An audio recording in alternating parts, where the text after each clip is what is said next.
यानंतर परिसंवादासाठी मी आमंत्रित करते प्राचार्य डॉक्टर गोविंद काजरेकर सर यांना. बांदा पानवळ महाविद्यालयाचे प्राचार्य म्हणून कार्यरत असलेले डॉक्टर गोविंद काजरेकर सर यांची समीक्षक, लोकसाहित्याचे अभ्यासक आणि मराठीतील एक महत्वाचे कवी अशी ओळख आहे. त्यांच्या पहिल्याच काव्यसंग्रहाला अनेक महत्वाचे पुरस्कार मिळाले. त्यांचा समीक्षा ग्रंथही प्रसिद्ध असून अनेक विद्यापीठांच्या चर्चासत्रांमध्ये त्यांचा सातत्याने सहभाग असतो. मी काजरेकर सरांना विनंती करते की त्यांनी आपले मनोगत व्यक्त करावे. या परिसंवादासाठी मंचावर उपस्थित असलेले आदरणीय गवस सर, परिभक्त परायण आणि या पुस्तकाचे लेखक परुळेकर सर, माझे मित्र, शिवाजी विद्यापीठाच्या तुकाराम अध्यासनाचे प्राध्यापक मोरे सर, दुसरे मित्र अजय कांडल आणि आपण सर्व. आजच्या काळासाठी तुकोबा या ग्रंथावर एक टिपण केलेलं आहे, ते मी वाचणारच आहे. हा ग्रंथ म्हणजे साधारणतः मराठी ग्रंथ परंपरेला किंवा ज्ञान परंपरेला एक 2-3 अशा परंपरा आहेत, त्यामध्ये बसणारा हा ग्रंथ आहे.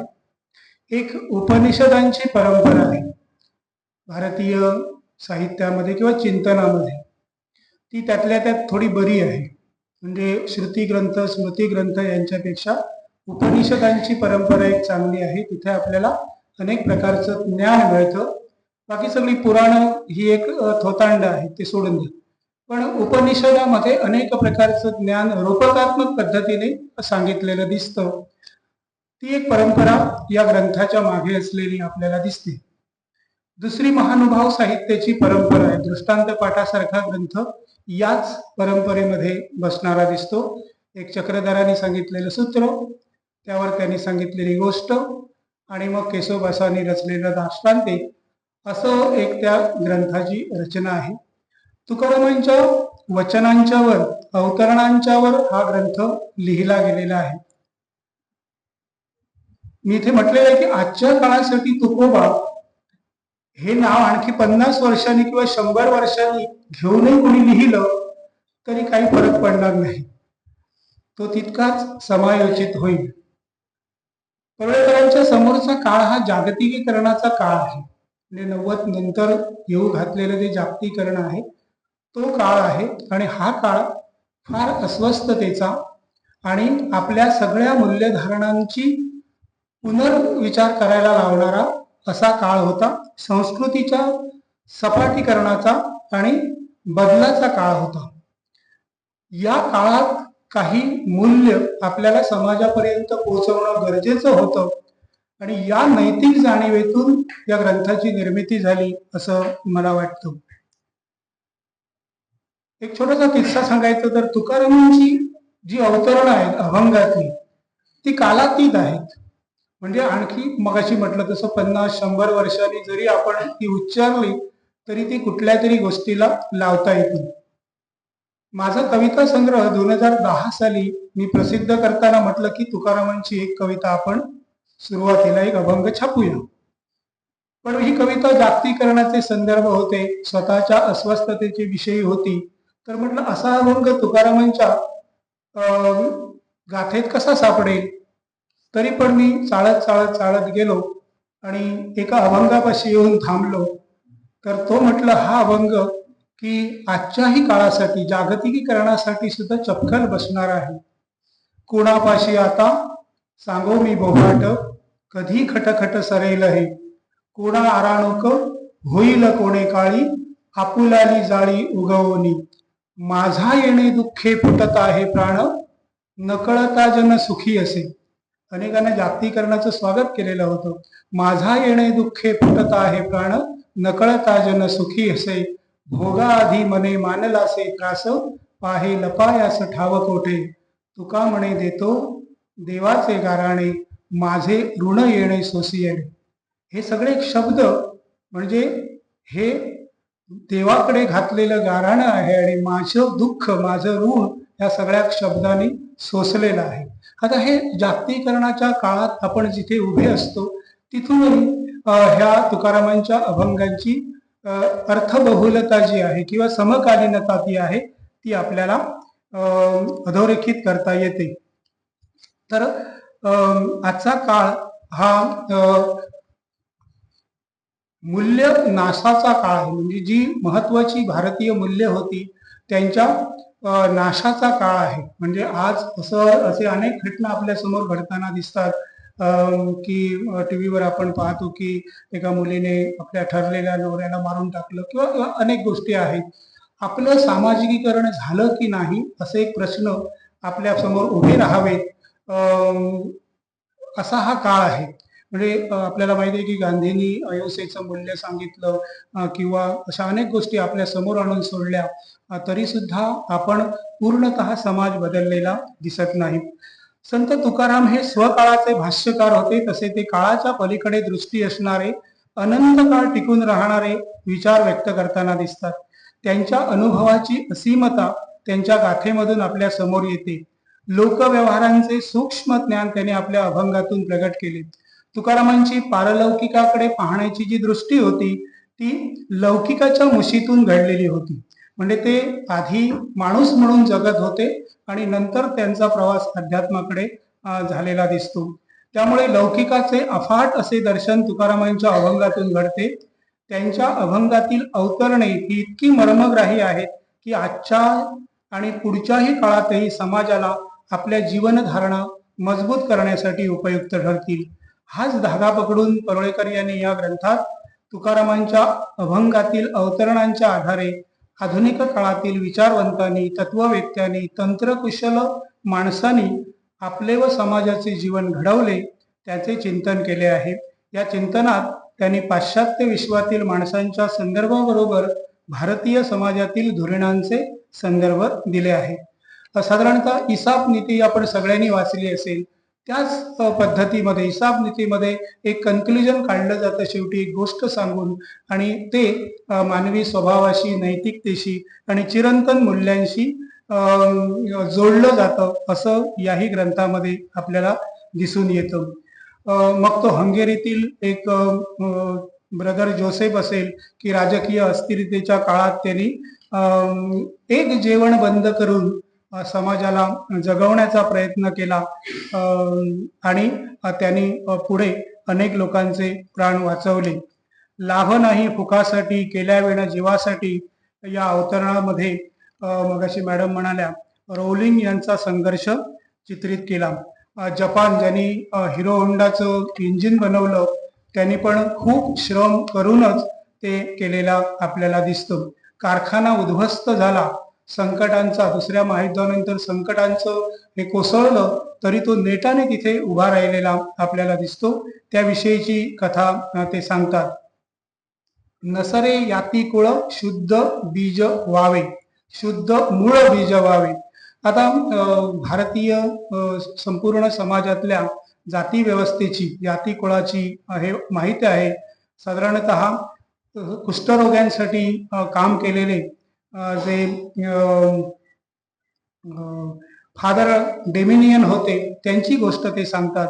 मला असं बऱ्याच वेळा वाटतं की करंदीकरांचं एक आततायी अभंग आहे, मिसिसिपी मध्ये मिसळू दे गंगा, घाईमध्ये नंगा करो स्नान. म्हणजे संपूर्ण जग हे, कारण मानवाचे अंती एक गोत्र असं पिंदा करंदीकरांनी त्याच्यात म्हटलेलं आहे. जगातली कुठलीही व्यक्तिमत्व अशी आपल्यासाठी प्रेरणादायी ठरू शकतात असं हे त्यांनी मांडलेलं दिसतं. देव हा शुद्ध भावनेने प्रेमे करून जिव्हाळ्यातच राहतो. त्यांनी हे आपल्या सर्वस्पर्शी जगाने, सर्वस्पर्शी प्रेमाने जगाला दाखवलेलं आहे. साधारणतः अनेक प्रकारच्या या वचनातून त्यांनी, म्हणजे मलाला युसुफझाईचं उदाहरण दिलेलं आहे की शिखासूत्र सोंगवरी दुराचारी दंड पावे. मलालाला कितीतरी धर्मांध लोकांनी त्रास देणार, तिच्यावर गोळीबार करण्याचे प्रयत्न केले, पण तिने स्त्री शिक्षणाचं व्रत सोडलं नाही. शेवटी तिला नोबेल पारितोषिक देऊन जगाने गौरवलं आणि ते धर्मांध होते ते आपोआपच दंडित झाले.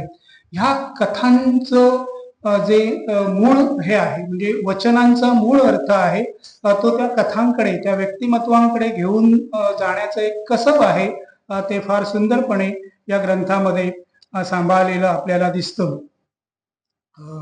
ध्यायी अंतरीच्या सुखे काय बडबड वाचा मुखे या अवतरणावर भाष्य करताना परुळेकर यांनी महात्मा गांधींच्या मौनातून विश्वप्रेमाकडे झालेल्या प्रवासाची गोष्ट सांगितली आहे.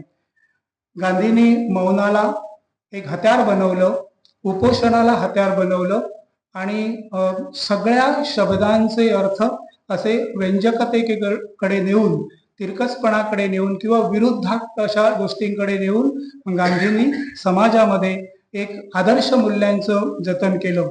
चित्तशुद्धीसाठी केवळ मौन नाही तर मौन हे सत्याग्रहाचंही एक साधन गांधींनी बनवलं. म्हणजे गांधींचं मौन हे सुद्धा समोरच्याला असं भयंकर भीतीदायक वाटत होते, राजसत्ता ते हलवून टाकत होते. अर्थात इथे केवळ वडबड करणं, वाचाळपणे काही गोष्टी करण्यापेक्षा मौनातही एक ताकद आहे हे गांधींनी दाखवून दिलं. हे तुकारामांच्या त्याच्यातून सांगतात.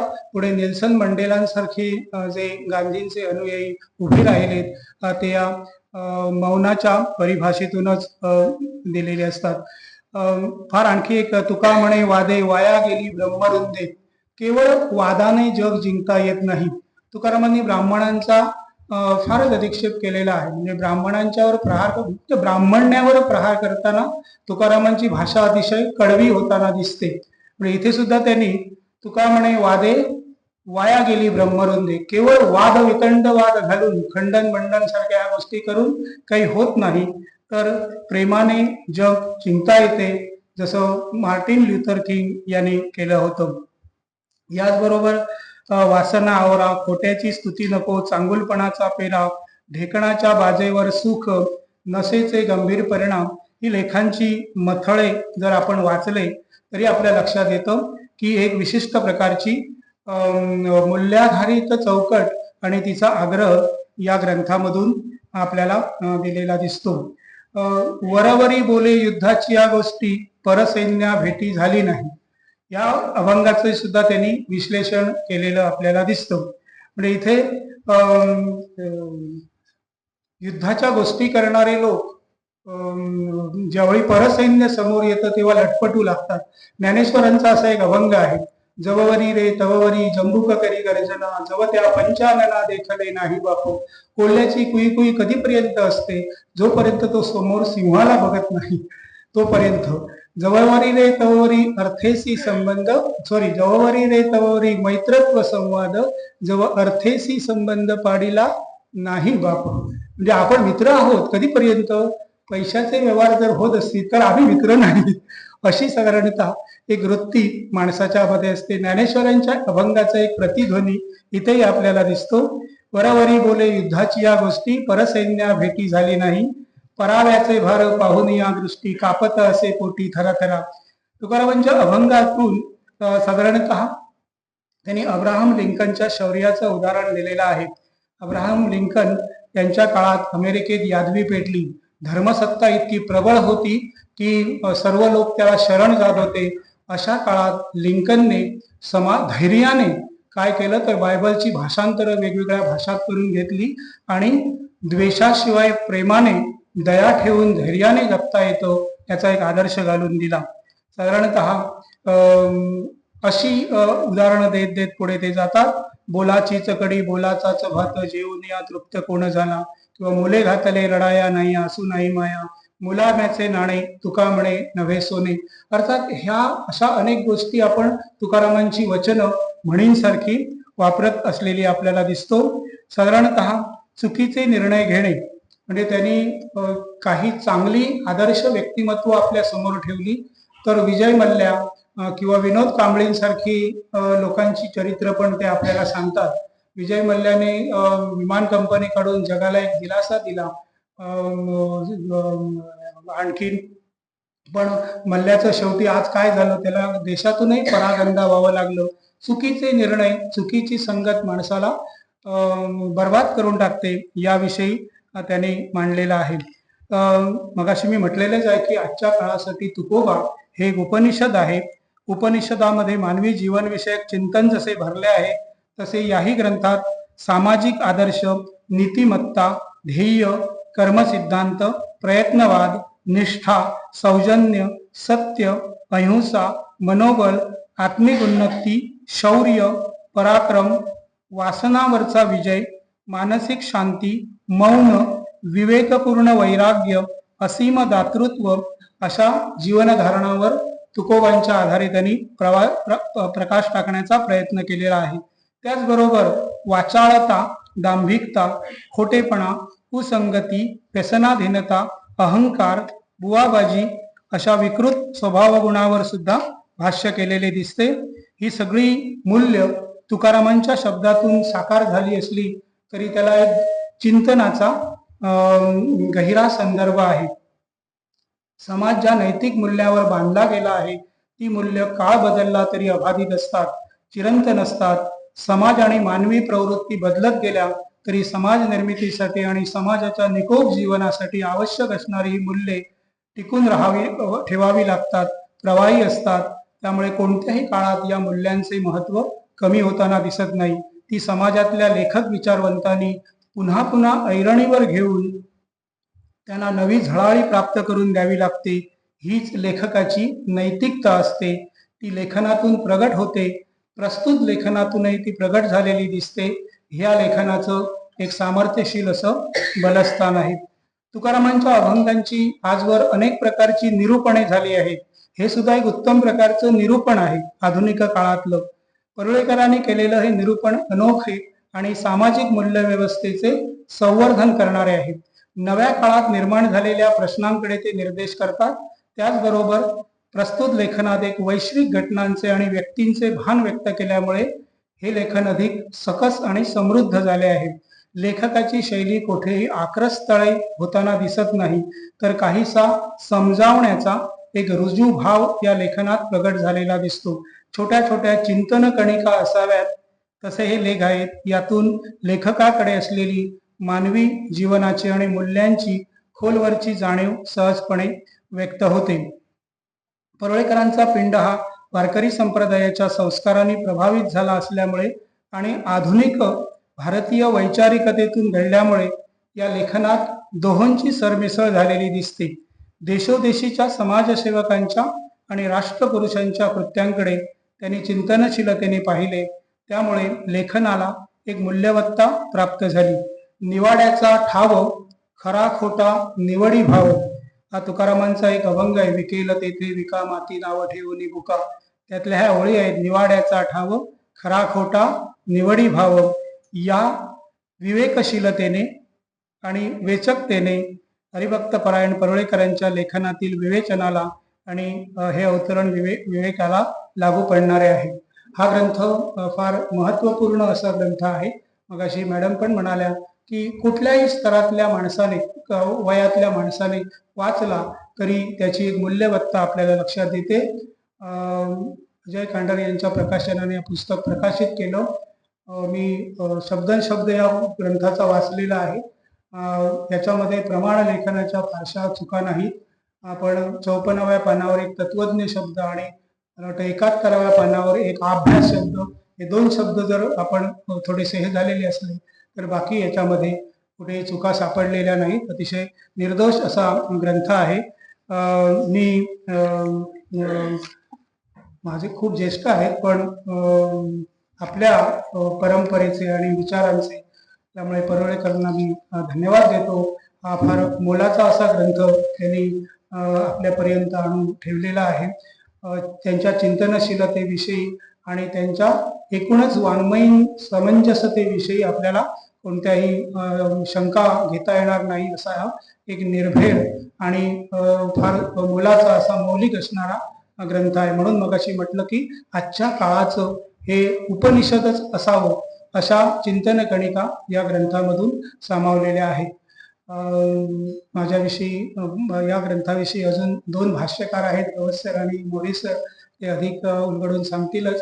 पण मी परुळेकर यांना शुभेच्छा देतो आणि संयोजकांनी मला इथे बोलण्याची संधी दिली त्याबद्दल त्यांना धन्यवाद देतो आणि थांबतो. धन्यवाद सर. सरांनी आपल्या विचारातून जागतिकीकरणाच्या या काळात, अस्वस्थतेच्या काळात किंवा मूल्यनाशाच्या काळात हा ग्रंथ म्हणजे मूल्यांची रुजवणूक आहे असं जे म्हटलं ते अतिशय फार महत्वपूर्ण होतं. म्हणजे तुकाराम महाराज आपल्या एका ग्रंथात म्हणतात की पापाची वासना नको माझ्या डोळ्यात त्याहून आंधळा बराच मी, निंदेचे श्रवण नको माझ्या काना बधीर करून ठेव देवा, अपवित्र वाणी नको माझ्या मुखी त्याहून मुका बराच मी. हा अभंग आपण खूप वर्ष ऐकत होतो, पण कधीतरी गांधीजींची 3 माकडं बघितलीत आणि मग ह्या अभंगाची पुन्हा पुन्हा आठवण झाली. हे त्या काळाचे ते होतं. तसंच आजच्या काळाची तुकोबा सरांनी आपल्या पुढे मांडून ठेवलेला आहे आणि आतापर्यंतच्या 2 विवेचनातून आपण तो अनुभवलेला आहे.